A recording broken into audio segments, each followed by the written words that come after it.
Bonjour et bienvenue. Voici notre tour d'horizon économique, géopolitique, énergétique et boursier. Nous sommes le vendredi 22 septembre et pour comprendre comment tourne la planète finance, c'est sur la bourse au quotidien et nulle part ailleurs.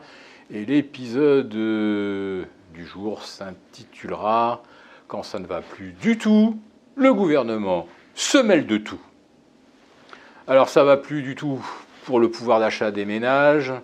On apprend hier que 47% des Français se retrouvent à découvert au moins une fois par an. Et pour un quart des Français, la situation de découvert, c'est quelque chose de quasi permanent. Alors aux États-Unis, il y a la plastic money, si vous voulez, le crédit revolving.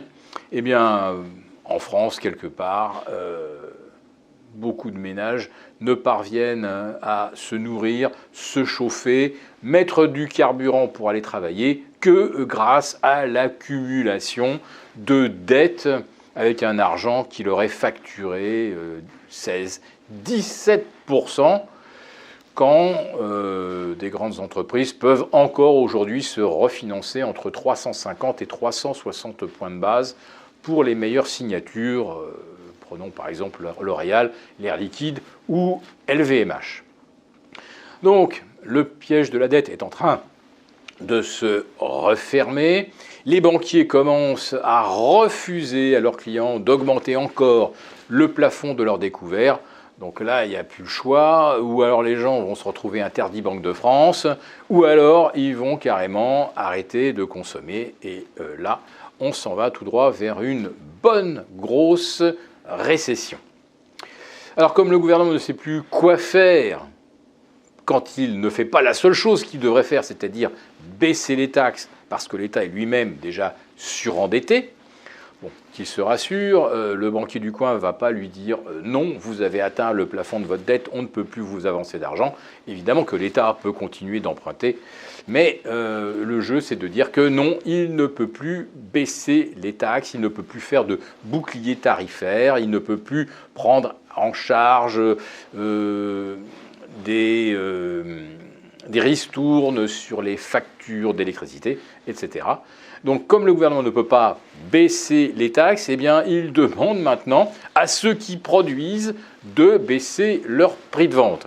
Et comme par hasard, au lieu de demander à ceux qui se sont vraiment sucrés depuis 2022 en augmentant les prix de l'agroalimentaire, au lieu de demander aux producteurs de faire un effort, c'est-à-dire de demander à monsieur Coca-Cola, à monsieur Kraft Heinz, à monsieur Unilever, etc., de faire un effort. Non, ils demandent aux distributeurs qui font 2% de marge de faire l'effort quand d'autres ont monté leur marge à 45%.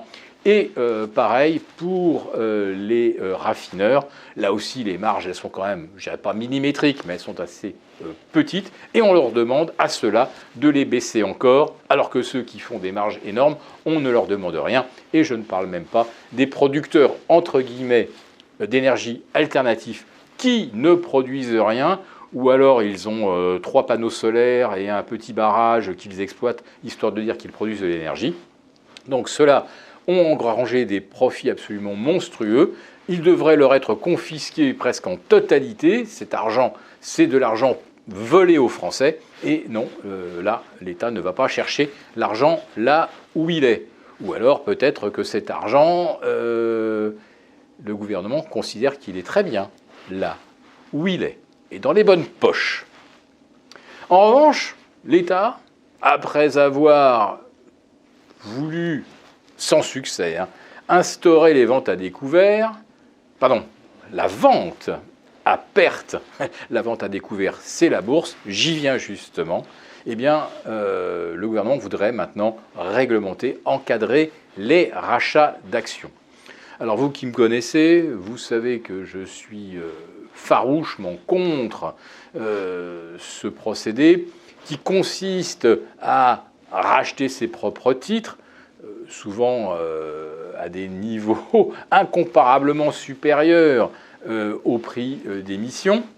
Tout ça pour raréfier les titres en circulation et donc répartir les profits en moins de parts, ce qui accroît bien sûr la taille de chaque part, ça augmente les dividendes.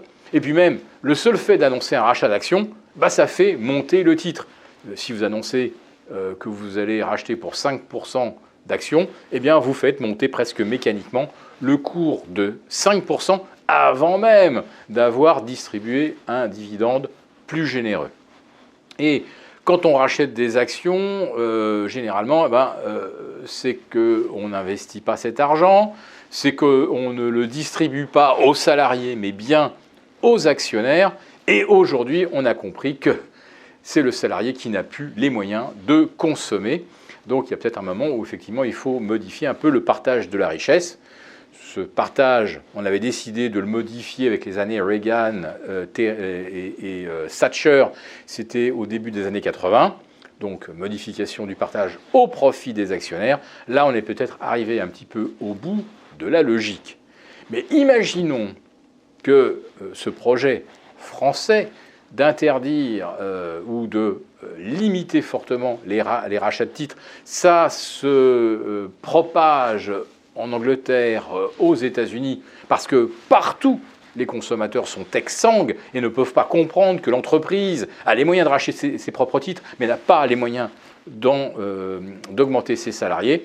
Vous comprenez que si ce phénomène fait tache d'huile, alors c'est un des principaux moteurs de la bourse qui risque de s'arrêter, comme si la hausse des taux et le franchissement de nouveaux plus hauts annuels sur les T-bonds, 4,5%, sur nos OAT, 3,40%, comme si déjà cela ne suffisait pas à créer une situation techniquement explosive, alors qu'elle l'est déjà socialement.